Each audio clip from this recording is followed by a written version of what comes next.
Is there a male champion, regardless of weight, Yep. that you believe you can? I beat Rolly. He's a world champion.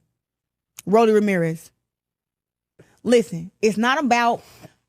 I think Rolly is very unorthodox. He's very strong, right? But I'm way taller than him, way longer than him, and got better boxing skills. So how about one of his punches, though? Did you not hear what I said? It's hard for somebody smaller to hurt somebody that's bigger. I walk around at 185. He fights at 140. Or is it 47? It's one. He said 140, 147. But I'm just saying though, like when you and then like with his skill set, he can't be.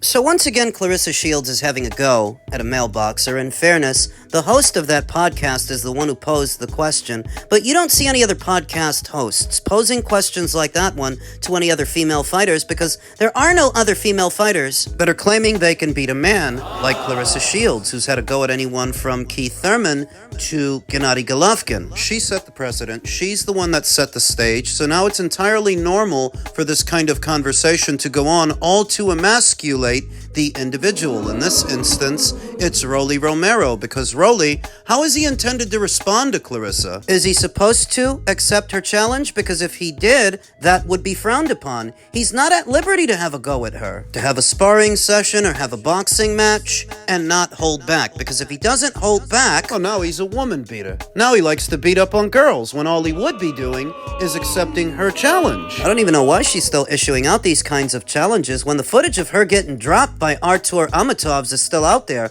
Artur Amatovs, who campaigned as a 135-pounder that just so happens to have been beat by Rolly Romero. Rolly stopped that guy in the second round of a contest scheduled for 8.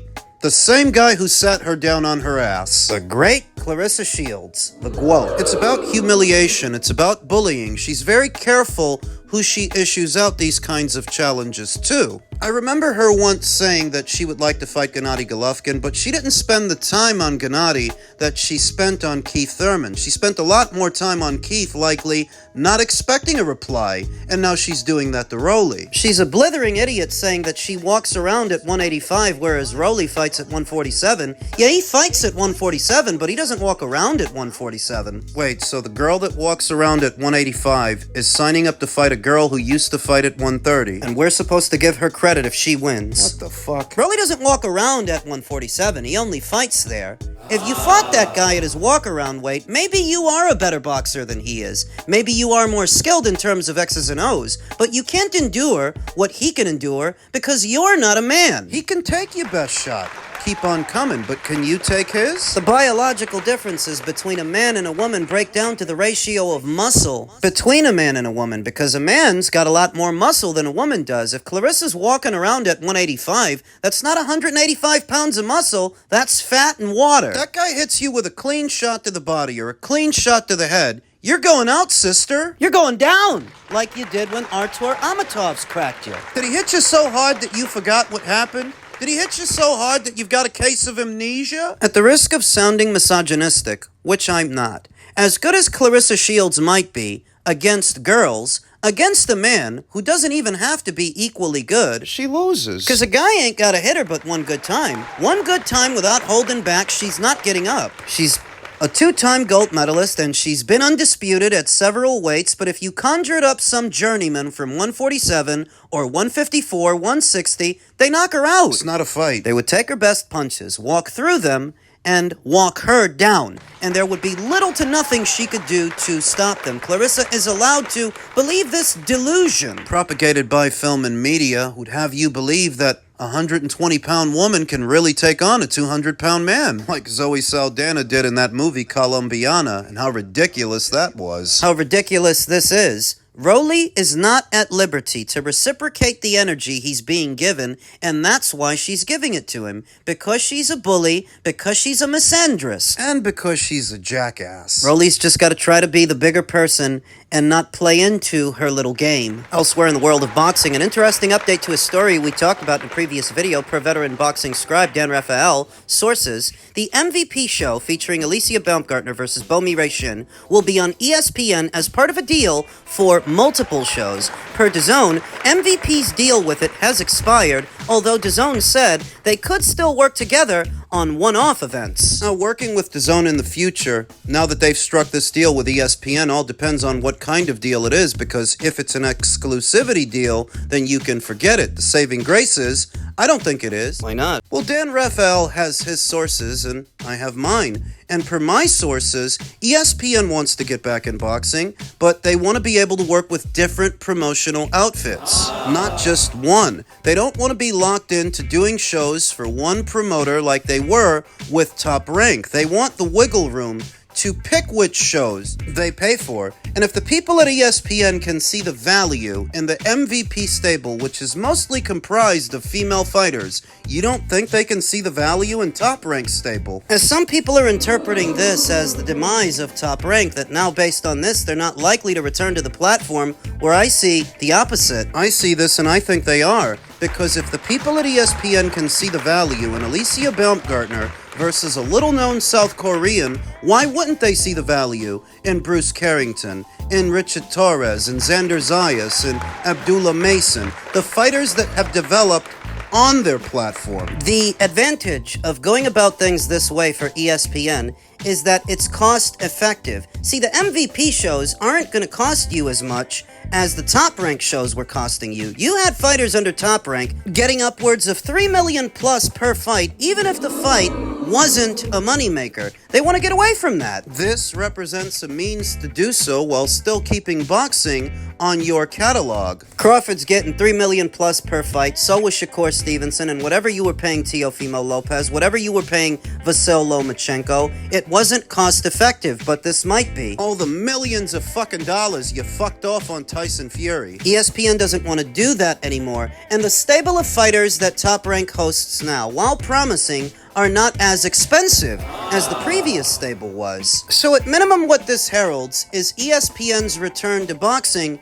in a different form, structured differently. And I don't think that inking a deal with MVP means they won't also ink a deal with Top Rank. I still think they're going to. They still can. Because it's in keeping with everything I've been told that ESPN has every intention of returning to boxing, but under different circumstances with more wiggle room than before. I mean, I had a feeling that ESPN wasn't completely done with the sport, because sports is what they do. Particular to combat sports like this one, with UFC having migrated over to Paramount Plus, ESPN needs something to fill that void. Been in the sport of boxing for about 7 or 8 years. Do you want to throw all that hard work away? I don't think so. They built an audience on that platform that has an appetite for pugilism. So I would call it good news that an American broadcaster, another platform, is going to be showing boxing. For MVP, this is fantastic news, because they just inked a broadcast deal with Sky Sports in the UK, ESPN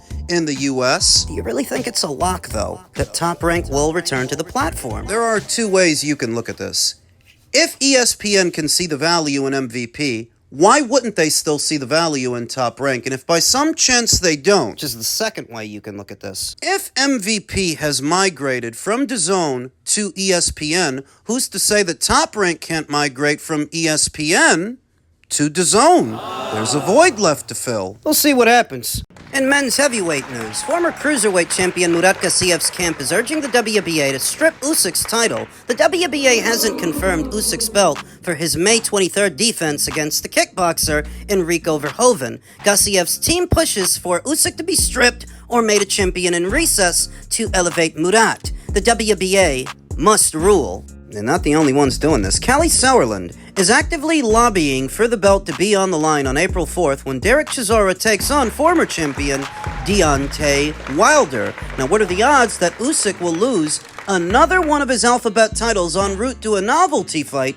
with a kickboxer? Well, I think at least to the WBA it will matter a great deal that Usyk's fight with a kickboxer, ridiculous or otherwise, is for millions upon millions of dollars. If you let Usyk defend that belt against that guy, you get to cash in. So I don't really think it's likely that they would strip Alexander Usyk, cost themselves all of that money. It just doesn't seem likely. Now, the IBF, they are a little different. I mean, they've stripped marquee fighters of their titles in the past. They stripped Tyson Fury. They stripped Gennady Golovkin. They stripped Canelo Alvarez more than once. Jayo Pataya, Joe Cordina, Josh Taylor, you name them, they've stripped them. Of course, when they stripped those fighters, it had everything to do with mandatory challengers that were in the queue and the inability to satisfy those mandatories. To my knowledge, Oleksandr doesn't have a mandatory in the queue with the IBF. So for what reason would they strip him? The opponent. Do you remember a couple of years ago when the IBF warned Gennady Golovkin not to voluntarily defend his title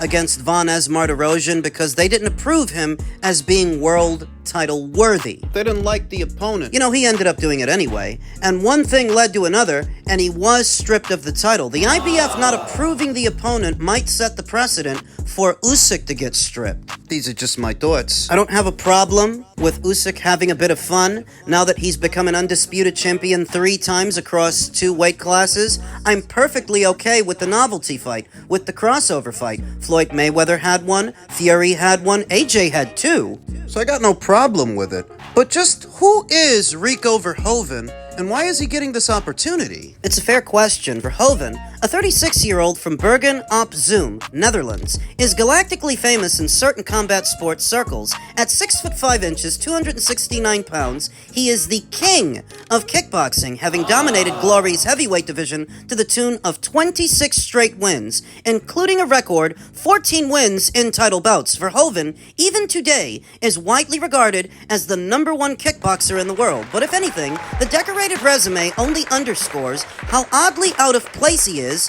in prize fighting, especially facing perhaps the current #1 pound-for-pound boxer on the planet. Verhoeven has fought in exactly 1 professional boxing match, a knockout of Hungary's winless Janos Finfera in 2014, and is virtually unknown among casual fight fans. He has reportedly spent time working with Fury to hone his jab, for whatever that's worth. Verhoeven also has 1 win in an MMA fight. Given those details, a different question arises. What in the name of Simferopol Crimea is Usyk doing sharing the ring with Verhoeven? Even if failure seems the most remote of possibilities for Usyk, there also seems to be precious little to gain from a win in this instance. It's the fight purse, fellas. It's the money. Turkey El Sheikh didn't seem to want to pay for a Wilder fight, but he was willing to pay for this one. So that is what Usyk stands to gain. Money. Usyk almost certainly does, although he is one of the rare modern fighters who doesn't merely speak of legacy but has actually pursued it. He and manager Egis Klimas are savvy businessmen who have carefully plotted out a path that converges at Hall of Fame glory and maximum earning power. Usyk wouldn't be fighting Verhoeven if the dollars didn't make sense, and frankly, there ain't nothing going on here but the rent. Not that we needed further confirmation, but fellow kickboxing royalty Liam Harrison is already claimed that Verhoeven doesn't have a shot in the matchup, though deserves it nonetheless. If this is all starting to sound like nothing more than a glorified exhibition, congratulations, you're all caught up. Every stop will be pulled out along the way. The fighters will square off in front of the pyramids at Giza in Egypt. They will be accurately sold as active legends in their respective sports. Promoters will frantically highlight their size difference, a potential 40-pound gap that theoretically favors Verhoeven. Never mind that Fury was able to parlay his 50-pound and 6-inch advantages into no better than a split decision and a UD loss in 2 fights with Usyk. And Fury, it should be noted, is an actual boxer. Many more sports fans will learn Verhoeven's name and story in the coming days, and he figures to earn a nifty payday, likely the biggest of any kind. For the Usyk fight, set for May 23rd and a DAZN pay-per-view broadcast. Good on him. Verhoeven won the placeholder sweepstakes to keep Usyk busy until a proper fight with Fabio Wortley can be worked out, and he can't be faulted for answering when the business of modern boxing comes knocking. But here's hoping the next time Usyk wraps his knuckles that whoever comes to the door has a pair of 10-ounce gloves, a name that boxing fans recognize, and a snowball's chance in hell against the heavyweight champion of the world. Set to prepare Rico Verhoeven for this daunting assignment is none other than Peter Fury, who Rico claims to have already been training with. Now that you're a free man and you could do all these fun things, does the UFC, does MMA, does that get you excited, or does boxing, finishing your career as a boxer, does that get you more excited? No, I think I'm still open to do both. But yeah, like being for me the transition from being a kickboxer going to boxing, like I've been boxing for the last like 15 years.